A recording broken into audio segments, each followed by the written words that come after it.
I think we can all collectively raise our hand and say sometimes traditional social media can be so exhausting to try to grow your brand and grow your business's reach. And that's why today's episode, I am so excited to share with you because we're going to talk about the power of traditional media and what happens when you happen to land on Oprah's favorite things. You guys, today we are talking to the owners, Elizabeth and Karena of Top It Off Accessories. Many of you know Elizabeth and Karena from visiting with them in Atlanta in many showrooms in Atlanta Mart. They've been a part of the Boutique Hub, and they sell some really amazing accessories to thousands of boutiques around the country. Today, we're going to walk through their brand story, being in business 20 years, which is pretty awesome, I must say, how they've grown, how they've sourced products, how they've leveraged cash flow, and their relationship with bankers to do so. But above all else, this pretty cool spotlight that they have on their year, getting featured on Oprah's favorite things, and what they've learned from that journey and the power of traditional marketing methods, but also how stores can leverage that opportunity themselves. And what does it really mean to have a great, powerful relationship between the brand and the boutique? Because there is so much that we can learn and grow from one another. You guys, I'm so excited about this episode. I know you're gonna love getting to hear this story. So get ready to meet my friends Elizabeth and Karena, the owners and founders of Top It Off Accessories.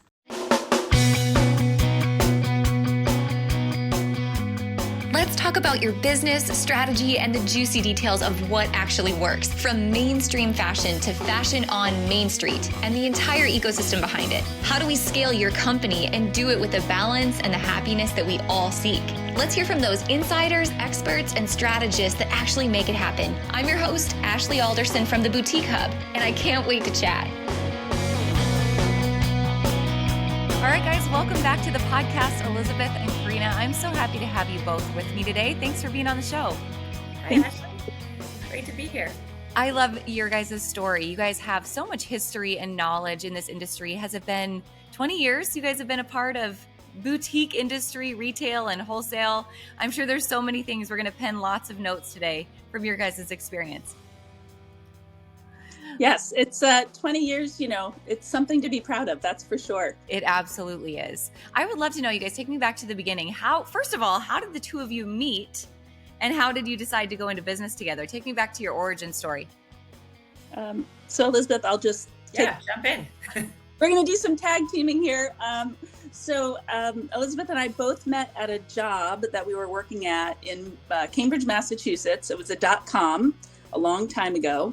And we got to be friendly and started talking about things that we like to do and creative juices flowing, and realized that we both were entrepreneurs. And that was pretty fun to talk about because, one entrepreneur loves talking to another entrepreneur. And we said, hey, well, why don't we put our things together and go try to sell them? And at that point in time, we didn't know exactly what that meant, but we saw some craft fairs and we both liked going to craft fairs, and I'd sold at some craft fairs in the past, and we packed up all of our things, went to Cape Cod, sold at a craft fair, and then quickly realized that's not what we want to do. Not at all. I think we both like going to craft fairs more than working a craft fair. So that really steered us in the direction of, well, why don't we try to sell to other people? And again, that was something we didn't know much about. In fact, we really knew not a whole lot about it. I mean, we knew how much we needed to charge based on how much, it cost to make what we were making. And we put, I think, a 1 or 2 page piece of paper together and decided to go to a store in walking distance from where our 9-to-5 job was. And on our lunch break, sold $1,000 to our very first boutique. And it was the best day ever. And then we started doing some pretty quick math in our head on the walk back and went, wow, if we really did this, imagine what we could do. But that takes a lot of time to get there. So we worked full time, 80 plus hours a week between our regular job and the job we really wanted for years. I would say it was at least 2 years, and got to the point where we were able to have enough inventory and sales to say, thank you so much for this wonderful job that we've had where we met each other, but we're quitting. On to the next thing. And then rest is somewhat history, but that's the intro, and that story is really special to both of us because everyone's got a different way how they found their path, but that's a fun one, I think. That is a fun one. Elizabeth, tell me about, what did your product mix look like at that point? Like when you very first went to that store, right? And you sold $1,000 worth. What were you selling then? And how quickly did you expand what else you were offering at that point? Sure. So Karena was making ribbon belts, and that was when ribbon belts were super popular, and everyone needed a ribbon belt, and we had some great designs, and that was definitely a huge hit. I had a lot of friends who were having kids, and I was doing hand painted things for kids, and so we tried to sell that as well with the ribbon belts. And basically, the stores looked at us and they said, "Yeah, way too expensive for what our customers are going to want to pay." So we quickly pivoted just to ribbon belts. And then Karina had an idea to put some ribbon also on bags. And we found a factory in Maine that used to make the boat bags for LL Bean, and they had gone off in their own direction. And so we had all these beautiful bags made. We loved them, and we started showing people, and they loved them too. And we went to America's Mart in Atlanta in July of 2004. And everyone said, "Oh my God, we love these bags, and we need to be able to retail them for your wholesale price." So as luck would have it, we went to Accessories of the Show. We were a featured boutique or special vendor. I can't remember. Do you remember what it was called, Karina? I think it was in the boutique section. Yeah, we were in the boutique section. That's right. So we're in the boutique section. And as luck would have it, the woman next to us also had a product line that she was just launching, but her daytime job was with a sourcing company. So we started working with them, and they were out of Canada. So they had a little more flexibility in giving us a break on some minimum order quantities and just actually having a conversation with us. And so we were quickly able to take the feedback that we had for what people liked in the bags that we were currently offering, and then figuring out, okay, well, how do we start sourcing offshore? Yeah, that, I feel like a lot of young product-based businesses, that's a scary first step. It can be an intimidating first step, and it's easy to get burned, right? Like it's definitely an industry of warm leads or a warm handoff, right? A warm introduction, just like you experienced. If you could go back and tell someone about that experience and maybe some do's and don'ts that you learned from that first step into sourcing and product development, what would those be? One in particular is MOQs. Everybody wants you to buy 2,000, 3,000, oh gosh, even more. And I think we didn't know that you could push back. We had no idea. We knew nothing. We did not have experience at all in the terminology and what was expected and everything. And I think the biggest lesson that we've learned, at least in that, is negotiation. Everything is up for negotiation. Whatever is put in front of you, from whoever you talk to, whenever you talk to them, that if they say 500, you can say 200, and you might meet at 250. If they say 3,000, you can say 1,500, and whatever it might be. Yeah. And that's pretty important because your money is tied up in inventory, and you want to diversify as much as possible. For certain businesses, that's really important. And certainly, the costs that you're given, you can push back. You can leverage with another company. You can get 2 quotes from 2 similar companies and play it off of each other. I mean, it's all about negotiation and business. And a lot of people that start in this world are creative minds, and they don't necessarily have the business sense. Yes. And I think you have to have both. You have to pull it out of you some way, some shape or form, and know that, you have to put that business hat on too. Yeah, that is such good advice. Also at that time, like when you are doing those negotiations, right, and you're getting your first couple of products developed, there had to be a moment when you were like, we're onto something. These stores really like what we have to offer. We need to expand. We need to order more. There's also a cash flow issue. how do I leverage and put this cash in this investment, right? And make sure I'm going to be able to sell what I've actually ordered. How did you guys manage that conversation and make sure that you were managing cash flow as you were quickly growing and adding to your Mhm. product line? I think one of the things that we did really right from the start was we got a line of credit. It was very easy in 2003 and 2004 and onward for the next couple of years to get lines of credit.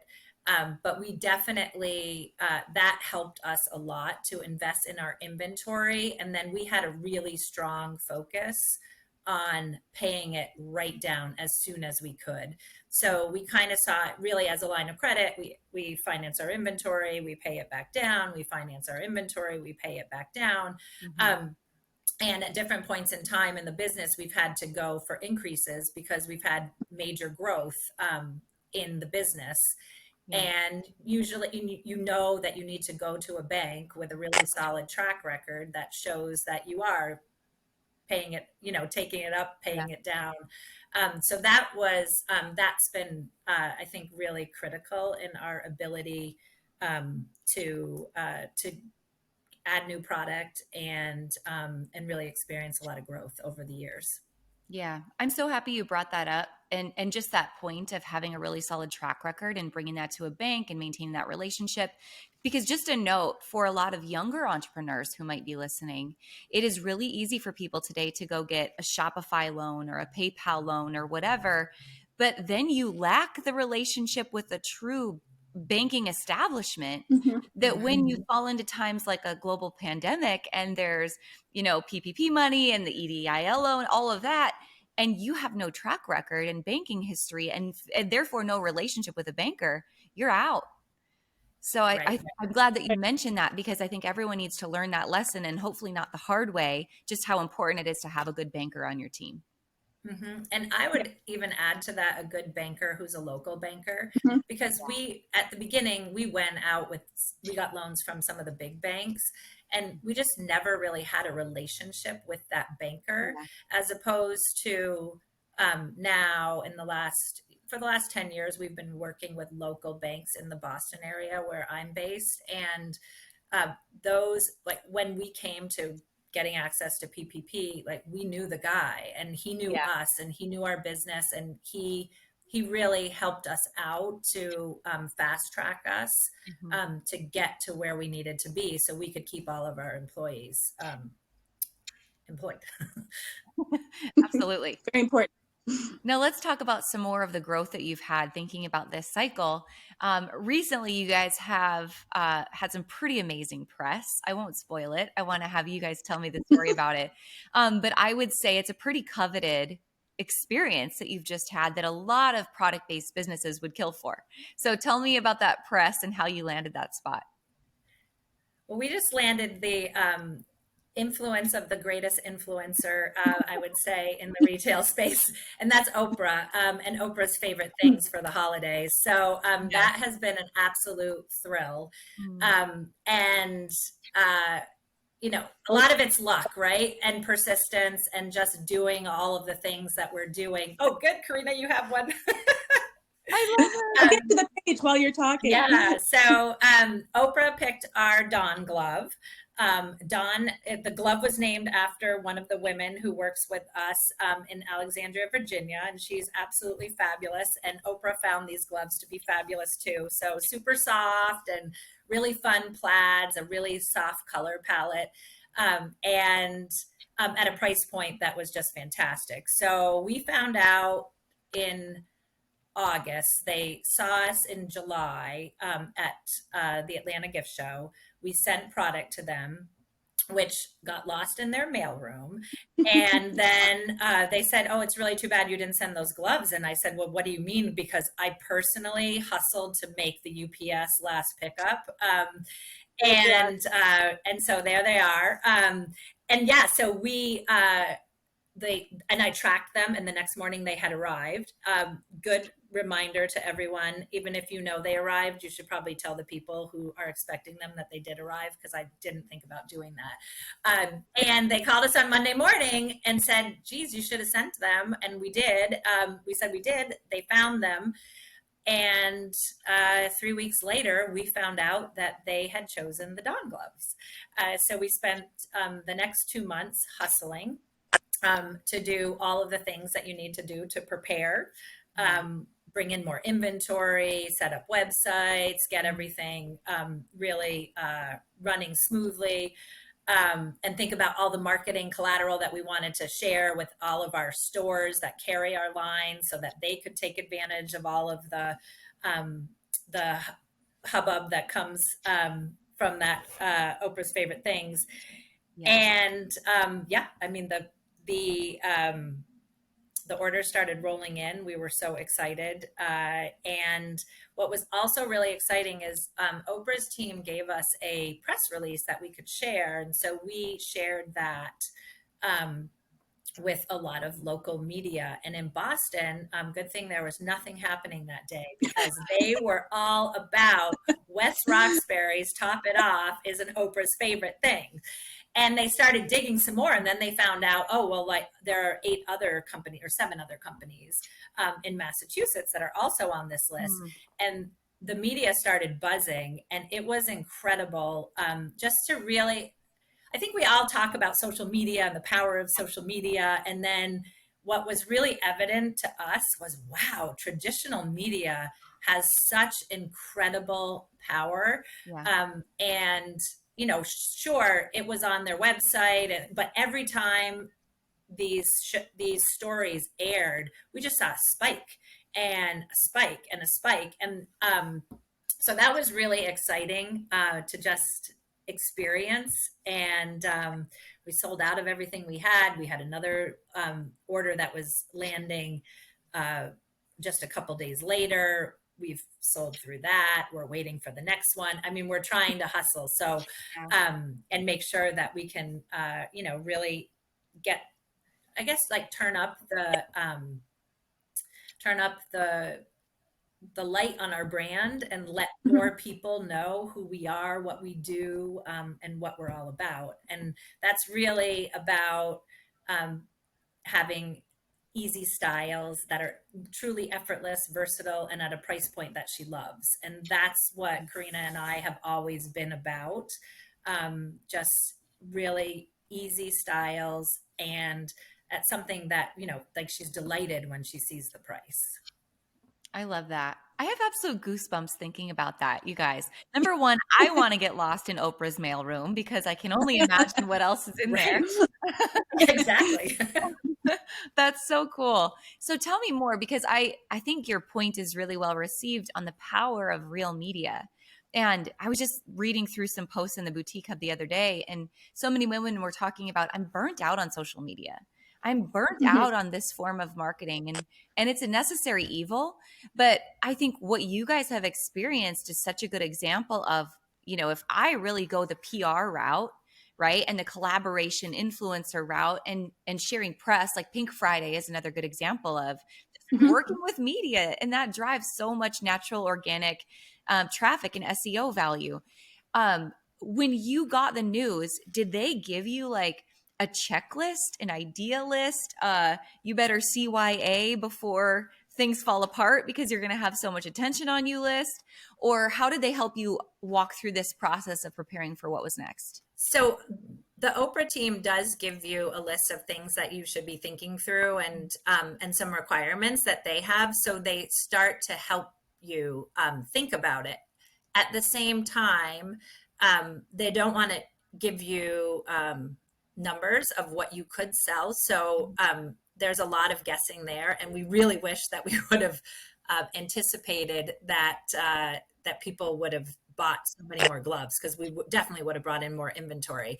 It was beyond our wildest expectations, I would say. And in fact, on the morning of November 1st, I work out every Tuesday morning. It was a Tuesday, and I told the woman I work out with,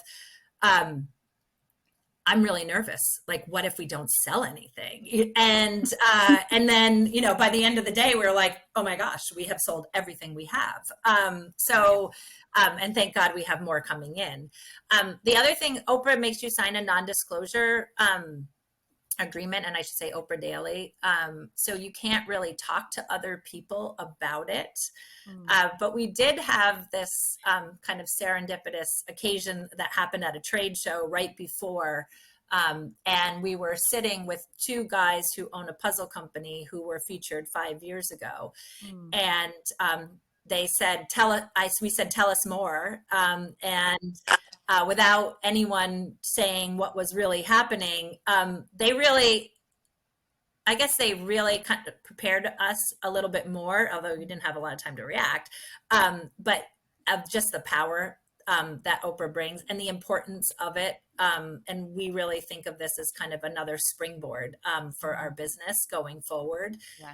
Not just like what happened in the last 2 weeks is great, but what's going to happen in the next 5 years is what's really exciting. And so how do we think about capitalizing on this new calling card that we have? Yeah. Hey, real quick, are you already a member of the Boutique Hub? If you are, you know I see you. I'm so pumped that you can join us each and every day to learn how to grow and optimize your business and to make a ton of friends along the way. But if you're not yet a member of the Hub, inside of the Hub, which is core to everything we do, we focus on 3 main parts of life and business. Number 1, community, because you know this is a lonely road. And each and every day in the Hub, we have 14 niche Facebook groups based on your business type and your business size, so you can get the help and meet others that are at the same stage of business that you are, for daily connection, tips, and inspiration inside of our groups. The second piece that's so important to us at the Hub is education. Inside of the Hub, you have access to live guest experts every week, twice a week, plus our monthly training bundles, content calendars, our weekly social media engagement ideas and graphics, our app so you can learn on the go, and all of the live and in-person training that we also do here at the Hub. Education is absolutely key. From a brand new business owner to a multi-business owner, multi-million-dollar business owner, there's training for each level inside the Hub. And finally, wholesale is a huge piece of what we do, with nearly 1,000 vetted and trusted wholesale brands inside of the Hub and on hubventory.com, our brand new wholesale marketplace. We want to make sure that you're not just buying for your boutique, but you're investing. And you're investing with trusted partners with awesome products you can't wait to share with your audience. So please join us now, if you aren't already a member, at theboutiquehub.com/join. And I'll see you inside the community. When you think about the stores that carry your products, talk to me about how they can best leverage this, or how you, in your partnership with the stores that you work with, how do you prepare them to best leverage Oprah's favorite things for their own experience as well? Yeah, so we thought about that. We thought about almost everything you could. So we had a very clear plan as what we were going to do, 9:31 Tuesday morning after it was announced. So we informed all of our stores via email. We texted each one of our sales reps that services these boutiques an image and a notice that they could share with their customers. We changed all of our voicemails. We started putting stickers on all of our catalogs. We had one-pagers go out immediately in any order that was shipping. I mean, we could keep going on and on and on. So it's a serious rollout of communication, not just social media. Sure, Facebook, Instagram, all that.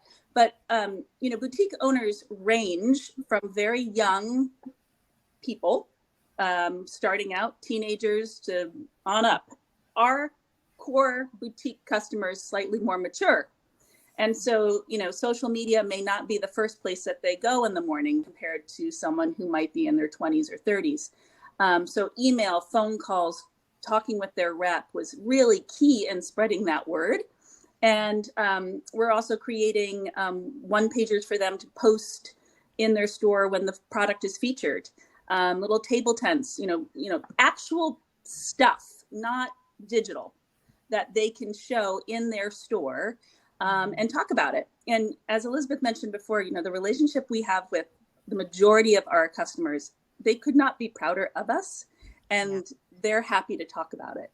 And that's what's pretty great about it, is that we're all happy. It's not just us. And sure, they're happy because they've got the product that they can say was featured by Oprah, so it's a win-win all around. But we went through a big checklist of our own to make sure that these boutique owners were well prepared to handle the volume they're going to get, just like we were. I love that. Take a step back just to talk about your relationship with your boutique owners as a whole.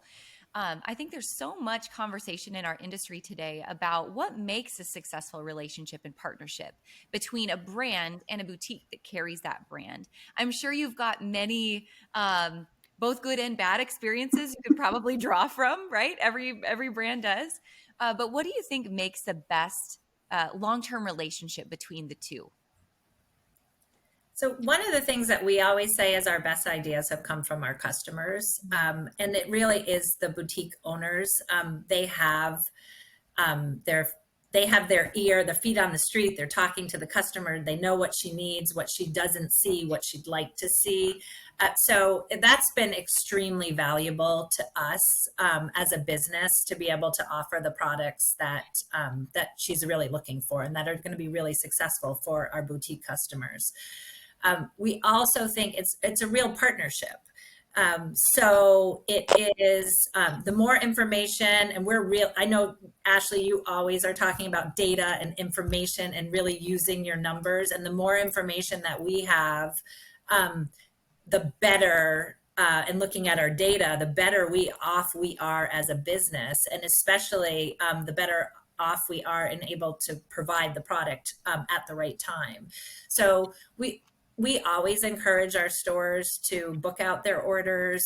Don't just order 3 this week and call us back next week and order 3 more, but really think about and plan what you need. Book out those orders for future ship dates. Maybe you need it for an open house, or maybe you have a big event that's going on in your town and you know you're going to need to restock.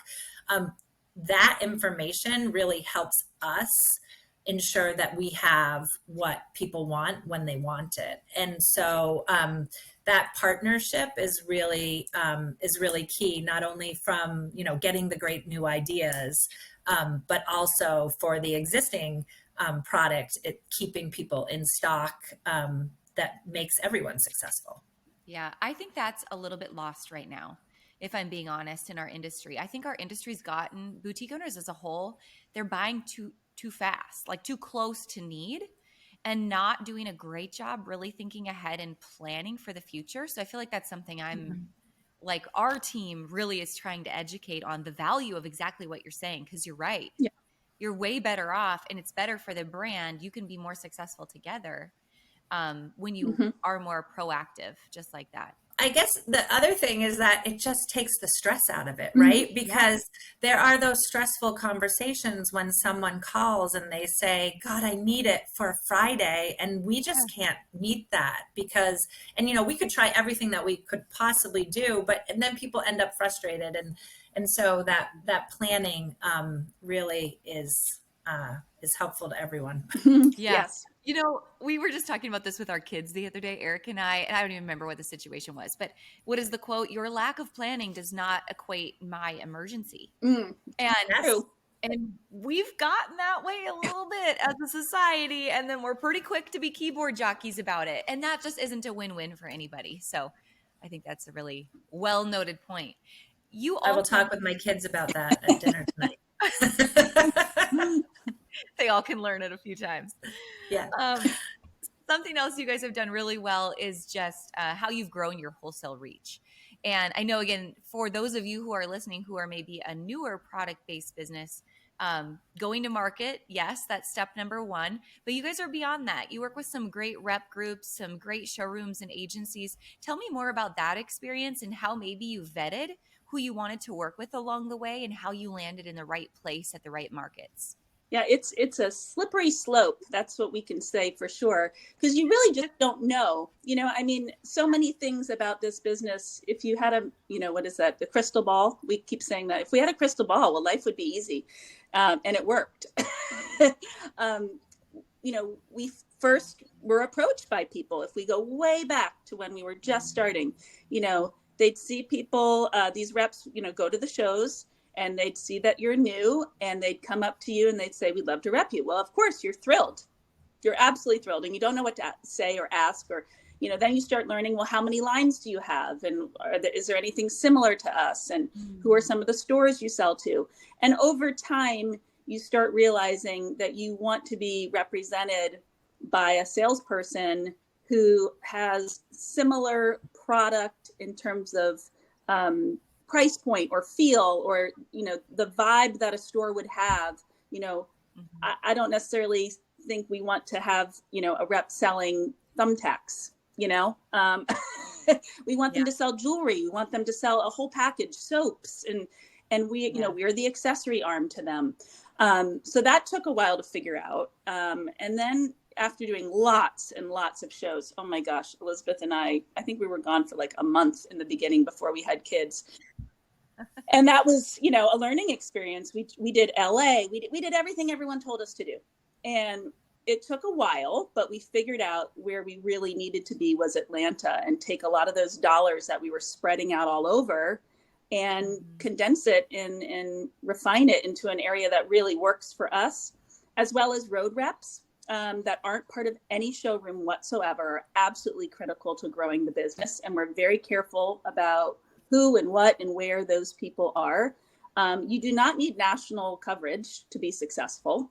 You know, you just have to be successful in the areas that you do well in, and do better, and find the right people. And guess what? It's like a relationship. Sometimes you break up.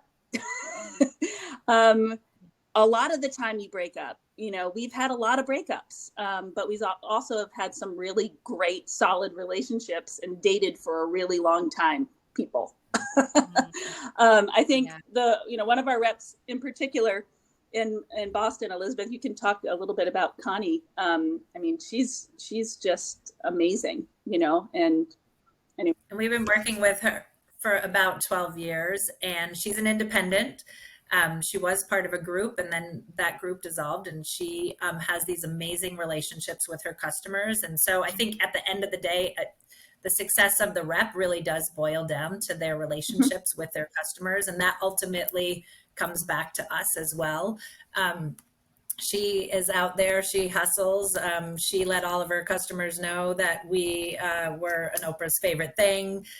Those customers sent pictures of their displays in front of their stores that had, you know, Oprah's favorite things printed out. And I think it all boils down to that relationship and their presence on the road. And that's, and, you know, not that they have to totally be on the road, but they definitely need to be in touch and understand that the boutique's business and who their customer is. Yeah, I totally agree with that. I think there's so much power in that. And even though the wholesale industry is changing so much today with online marketplaces and that opportunity, and I mean, we have our own, right? But that will never replace that in-person experience or relationship. 100%. I just think that's not going away anytime soon. Right. It's a vehicle. It's another avenue that we all, you know, we have to be all a part of, and it makes it easier. But yeah, the relationships are they're key. Absolutely. Something else I wanted to ask you guys about. So you've got these great wholesale products, right? And you also are able to sell some retail. How have you managed the relationship to not compete with your customers on a retail level? And where do you go with that product that really needs to get moved that maybe isn't going into someone else's store, but you need to move the product? Tell me about that process in your business. Well, Elizabeth, do you want to talk a little bit about the website, and then I can talk about the outlet side of things? Sure. So we do have a website, and we've always, since day one, we had a website because we went to New York and we would talk with the press, and they said, you need a website. We need to be able to send our national readership somewhere. So we've always kind of taken that approach with a big focus on, we are not trying to compete with our bread and butter wholesale business and the boutiques that carry us. So that has been something we try to empower all our wholesale accounts with photos and other marketing collateral that they can use to make it really easy for them to sell online in social and whatever channels they're using. But of course, we do have product at the end of every season, or sometimes at the beginning of the season, we say, Karena and I look at each other and we say, oh God, that's a dog. We might have a little dribs and drabs at the end. And one of the first thing we do is we make it available to our wholesale customers, because someone's something that didn't work might just have gotten lost in the shuffle. And it can be a hot selling item for someone. So we try to create deals, and we always have margin makers that we make available to our stores, so that if they're thinking about Black Friday, if they're thinking about a sidewalk sale, if they just are thinking about building margin for themselves, that is something that we always offer. And then Karena can talk to our stores as well. Yeah. So, I think I was mentioning this slightly a bit earlier about how, our boutique business is core to our business. That is what we focus on.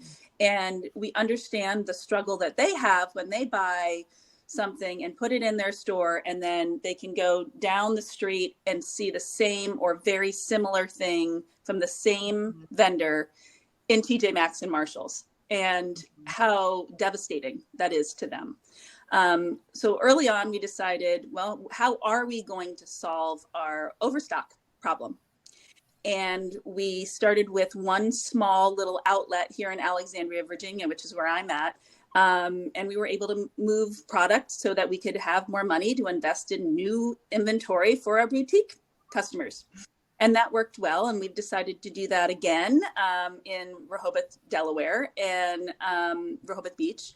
And it doesn't impact our wholesalers, because we put them in places where the boutique owners, where they are not.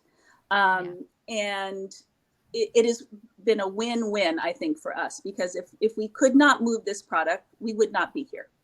And I think that's important for, every boutique, every wholesaler has something they need to put on sale, and how they manage it is critical to their business. And we've done it in a way that's worked. And again, it's always available. It's always available to our wholesaler. It's on our wholesale site. It's with all of our reps have the information. It's nothing we're not sharing, but we also have to move things ourselves. So that's been a pretty big decision we made a while back, to do that and open up locations for people to buy locally around us.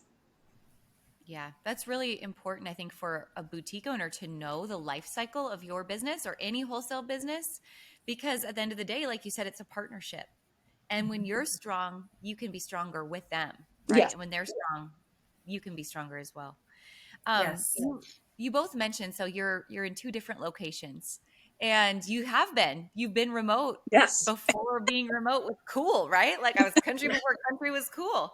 Tell me about that working relationship, how you guys have built your business in this way. And also, you guys, partnerships are not easy, right? Like I think everyone in the country would be like, it's not easy. So what is your guys' secret sauce of how you've made it work this long and as successful as you guys have made it? Well, I'll take a first step. You go. You have to be able to, communicate. I mean, if you can't talk, if you can't share your feelings, your thoughts, and compromise, and I mean, all those things that are like a marriage. I mean, Elizabeth and I are married, whether we like it or not. We are. It's true.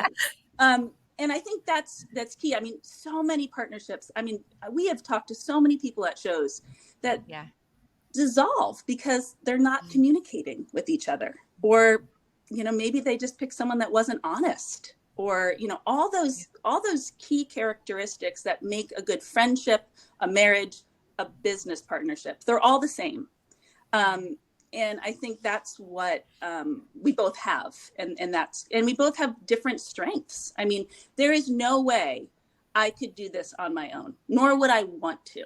Like that's the reality. 20 years. 20 years. Been good. What's the 20th anniversary little symbol? I'll have to get it for you, Karena. Paper. Okay. Oprah gloves. That's it. And I think the first thing that came to my mind was communication, just like Karena said. And I think it's that, and coming to the conversation with an open mind. And I think Karena and I are really good about that, because we definitely come into conversations where we're on opposite sides of the approach. And I often hear both of us saying, "Oh, okay, yeah, I hadn't thought about it from that perspective. Oh, right, okay," and just kind of like bouncing it back and forth to get to that. What's the path forward? And we're constantly in a state of pivoting. There's things that come up all the time that we just never thought about, or we think, wow, this is a great opportunity. How do we go against it? And let's run with it. And kind of having that hashing out the idea is really, it's been secret to our success. Mm-hmm. I love that. That's so good. Such good advice. All right, you guys, it's been 20 years. It's been paper. It's been 20 years. And I want to ask you this question. In another 10, in another 20, and you guys are together with your families in the same location on a front porch, and you're talking to your kids and your grandkids and your friends about the businesses you created, about Oprah's favorite things 20 years ago, and just about the life that you guys have lived. What is the thing you guys both want your friends and family to remember the most about who you were and this journey that you've been on? So I would say that I would like people to think that I embraced life and that I helped the people around me to embrace their lives as well, whether that be my children, whether that be the women who work with us, whether that be my friends or the extended community. I think that giving back piece is really important. And I personally love what I do every day, and I can't imagine not loving what I do. And I like to be able to encourage people to have that same experience. Mm, I love that. Okay, it's a big question. It is. It's the question, right? I would say, I try really hard to be a good friend to everyone I'm around, and to be honest. I think honest and being fair is, what's helped us get to where we are, and trying to teach my kids that, and it's hard. It's not always easy. So I'd love for people to say, gosh, she was a good friend, and she was, really, really fair and honest. So that'd be Very great. Good. I love that. Well, both of you, thank you so much for your time today and sharing your story and all the lessons that have come along the way. There's been many, and I know many we didn't get to. One last thing. So for any boutiques that are listening, obviously you guys have been a part of the Boutique Hub. And with this cool thing happening with Oprah's Favorite Things, you guys have a gift for our boutique community that's listening today. So did you want to mention where boutique owners can find you all? Yes, so you can find us on the Boutique Hub. We are new to Hubventory. Am I saying it correctly? Yes. And we're excited to be there. If you mention Boutique Hub, you'll get free shipping on your orders in December and January. And we also, we have a website as well. You can call us anytime, text us. We love to work with Boutique Hub members, and we'll look forward to shipping out those orders. I love that. You guys are in Atlanta as well. Do you want to mention where any of our members can come find you in Atlanta? Yeah, we are in a showroom in Building 3, an apparel showroom that's open every day. So if you're visiting Atlanta and doing some cash and carry, we are on the cash and carry floor, which is a very popular floor. If anyone knows about it, off the escalator, you come right on up and you turn, and we're on the 7th floor in a showroom called Total Accessories, and we are right in front. It's a great group. There's other brands in there that I know Boutique Hub members buy, and we'd love to see you. So we're there. And then we're in Building 3 on the 18th floor. So you start all the way up. Oh, sorry. No, Building 3. Oh, sorry. The first one's Building 2. Yes. Second one is Building 3. 18th floor, Dara and Company, and then you work your way down. So start on the 18th floor, do your shopping there, and work your way down after that. Everyone who's been to Atlanta feels your pain right now. They're like, what building am I in? Where am Exactly. I 100% get what you're saying. I love that. You need a tour guide. You do need a tour guide. Well, both of you, thank you so much, Elizabeth, Karena. It's been a pleasure to get to hear your journey today. Congratulations on everything and on where the next 20 years may take you both. Thanks for being on the show today. Thanks so much, Ashley.